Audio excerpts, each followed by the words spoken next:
Good morning and welcome to Breakfast Show on Ombudsman Radio. My name is Joseph Thomas. On this morning, we're going to take you on what we have on our breakfast desk this morning. Today is 22nd of January 2025. On our breakfast desk this morning, we have the newspaper headlines. We're also going to bring to you the news updates for the day, as well as the commentary we have on the news breakfast this morning. Stay tuned with us. In just a moment, we will bring to you all that we have to keep you informed and educated today.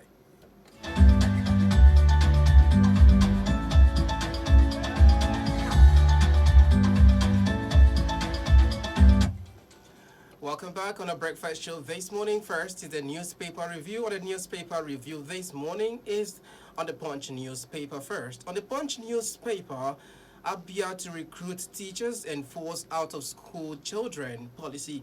That's on the Punch newspaper today, being the 22nd of January 2025. Still on the Punch newspaper, Pediatric Association raises the alarm over malnutrition among children. Trump's U.S. pullout order leaves World Health Organization budget tightened. Akwa Ibom pensioners demand establishment of State Pension Bureau.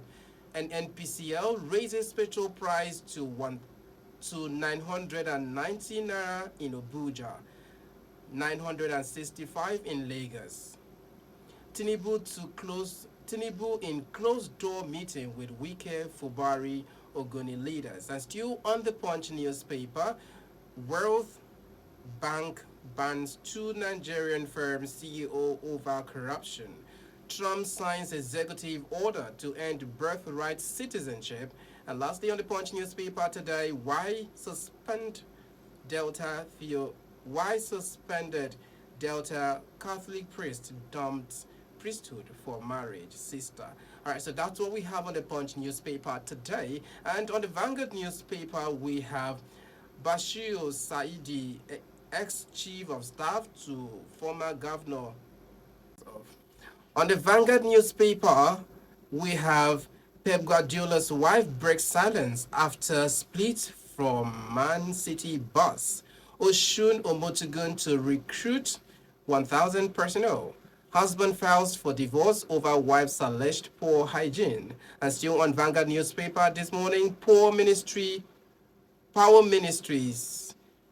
8 billion naira budget for electricity bill sensitization in West Fullness corruption, NCL. Ekiti Airport 99.5% ready for full commercial operation, Keyamo. And still on the Vanguard newspaper, we make 250,000 naira, 350,000 naira daily from stolen phones. Lagos one chance operator confesses. TUC rejects federal government's proposed VAT increase. So safe apprehend ex-convict with human score in Ogun. That's what we have on the Vanguard newspaper. Moving further to the Nation newspaper on the breakfast desk this morning, Lagos Assembly urges swift action against scavengers manhole theft. TUC hails federal government governors for reaching agreement on tax reform bills. Lawyer to Kemi Benenok. You are a mere tenant in British.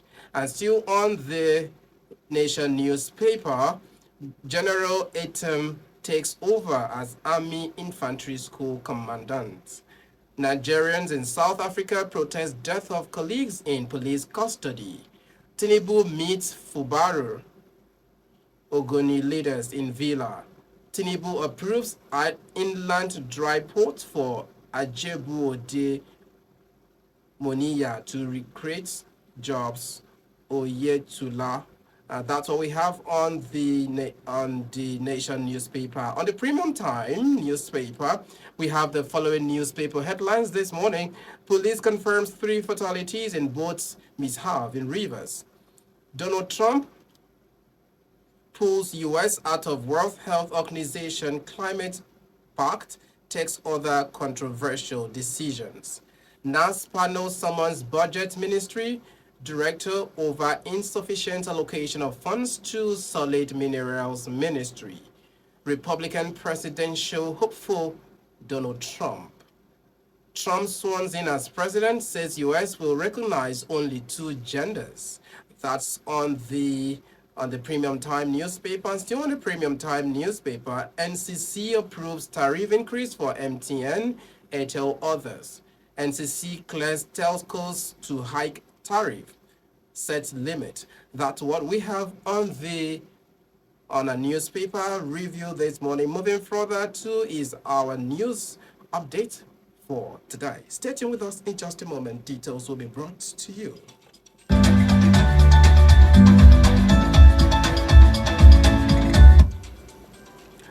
On a news update this morning, Edo State Governor Monday Okpebholo has called for an investigation into alleged attack by a Department of State Service officials and journalists covering the Edo Governorship Election Tribunal at the High Court in Benin.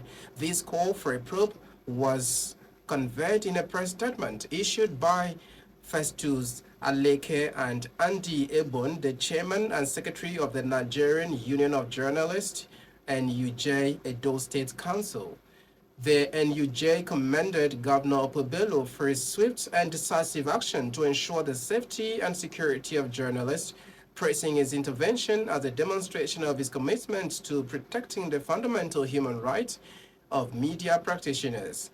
The union also expressed gratitude for the governor's prompt response in addressing the attack, noting that he had instructed the security agencies to investigate the matter as reported by the NUJ. In the statement, the NUJ thanked the governor for sending the strong message that attacks on journalists will not be tolerated in the state. The union called on all stakeholders to collaborate with Governor Okpebholo in fostering a culture of respect for the media and the rights of the journalists. The NUJ reaffirmed it supports the governor's administration and its effort to create a safe and conducive environment for media practice in Edo State. The union further emphasized that Governor Okpebholo's action aligned with democratic principles and the rule of law, and reiterated its commitment to safeguarding the rights of journalists in the state. The federal government, through the Federal Ministry of Livestock Development, issued an alert on Tuesday regarding outbreak of anthrax in Zamfara State. The announcement was made in a statement signed by Ben Bom Gung, the Director of the Information and Public Relations Department at the ministry. The statement confirmed that a farmer in Zamfara State had been affected by the disease and emphasized the need for heightened vigilance and proactive measures to address the situation. Anthrax caused by the Bacillus anthracis bacterium is a zoonotic disease that can affect various warm-blooded animals, including cattle, sheep, goats, horses, and wildlife, as well as humans. The World Organization for Animal Health, WOAH, has classified it as a notifiable disease due to its potential to cause high morbidity and mortality. Symptoms of anthrax in animals and humans include fever, cough, vomiting, nausea, diarrhea, sore throat, swollen limb nodes, headaches, itching, and bleeding from major openings. The ministry urged livestock farmers to implement preventive measures, emphasizing the importance of risk assessment, surveys, and ring vaccination in high-risk areas. It also stressed the need for prompt detection and response to contain the disease spread. In light of the outbreak, the ministry called on neighboring states to take immediate steps to prevent further transmission. The public was urged to remain vigilant, report any unusual illness in animal or humans, and follow preventive guidelines issued by the relevant authorities. Trump's executive order asserted that individuals born in the U.S. are not automatically citizens if their mother was unlawfully present in the country or a temporary lawful basis, such as a student, tourist, or work visa, and if their father is neither a U.S. citizen nor a lawful permanent resident at the time of birth. This interpretation challenges the 14th Amendment of the U.S. Constitution, which traditionally guarantees citizens to anyone born or naturalized in the U.S. and subject to its jurisdiction, with only a few exceptions, such as children of foreign diplomats. While Trump's executive order seeks to limit birthright citizenship, it cannot unilaterally change the Constitution. Any amendment would require a two-third majority in both chambers of Congress and approval from at least three-quarters of U.S. states. The order relies on a theory posted by a minority of legal experts, arguing that the 14th Amendment does not comply or apply to children born to undocumented immigrants or those not residing in the U.S. permanently. This move has already faced legal challenges from civil rights organizations, including the ACLU and lawyers for civil rights, who have filed lawsuits claiming the executive order is unconstitutional. Many legal experts, including former law professor Margaret Stoke and the University of Massachusetts professor Rebecca Hamlin, strongly disagree with Trump's interpretation, calling it a fringe argument. On PCC commentary this morning, our commentary is on the effect of vandalization and theft of manhole and electricity cables. The growing menace of electricity manhole vandalization in Abuja, driven by the theft of cables, is a critical challenge with far-reaching consequences. This act of sabotage undermines public infrastructure, disrupts daily life, and poses serious safety risks to residents. As the nation's capital grapple with the impact of these illegal activities, there are urgent needs for collective actions by the government, security agencies, and citizens to address the problem effectively. Vandalization of manhole cable and theft of electricity cables has a lot of effects on the society. One of such effects is that it disrupts power supply. The most immediate consequences of vandalization is the disruption of electricity. The theft of cable from manholes often results in prolonged power outages, leaving homes, businesses, and public institutions without electricity. This negatively impacts productivity, especially in Abuja's bustling commercial district, where businesses rely heavily on a stable power supply. Second, these affect the financial burden of repairing vandalized infrastructure falls heavily on utility providers and ultimately on taxpayers. Replacing stolen cables and repairing damaged manholes requires significant resources that could have been invested in expanding or upgrading the electricity network. For business, power outage leads to operational delays, reduced revenues, and increased reliance on costly alternative energy sources like generators.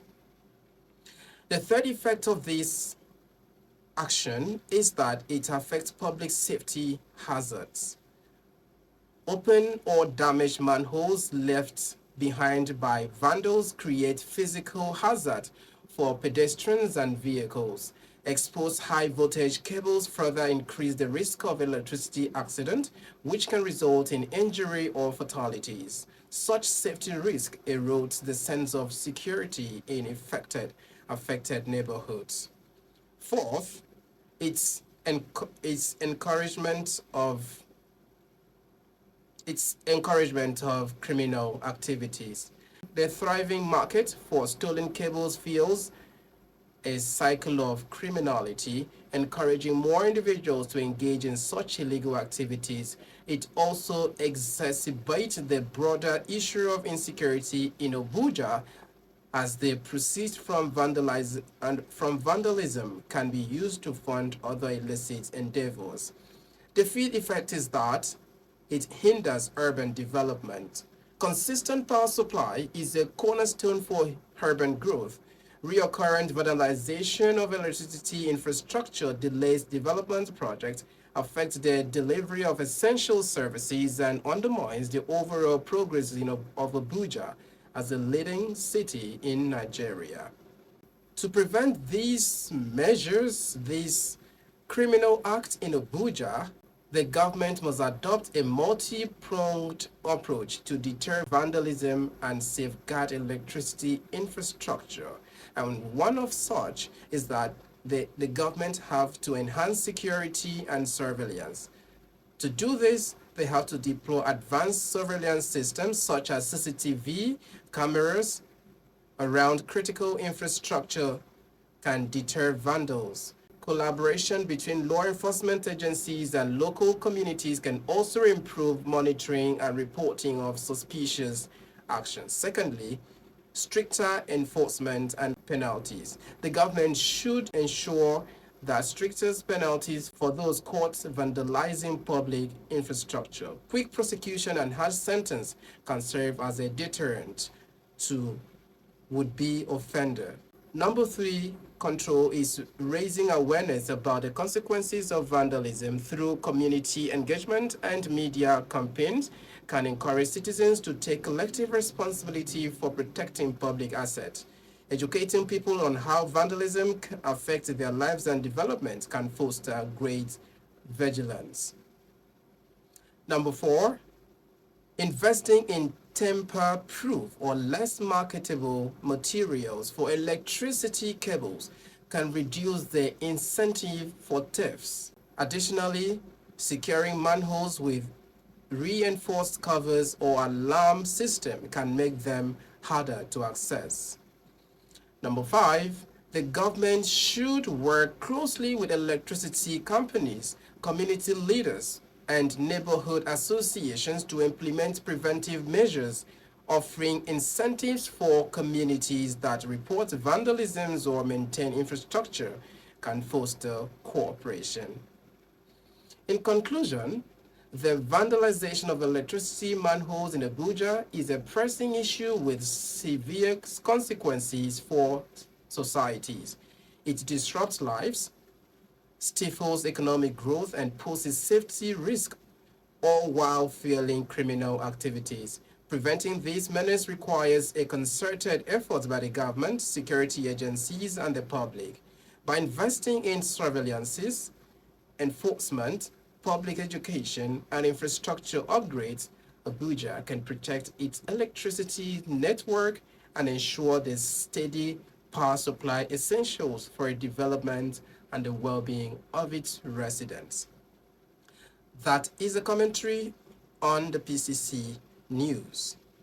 Thank you so much. That's how far we can go on a breakfast show this morning. Thank you for staying with us.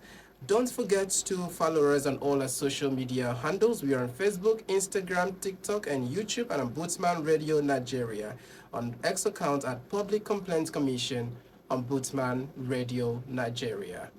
My name remains Joseph Thomas. Bye for now.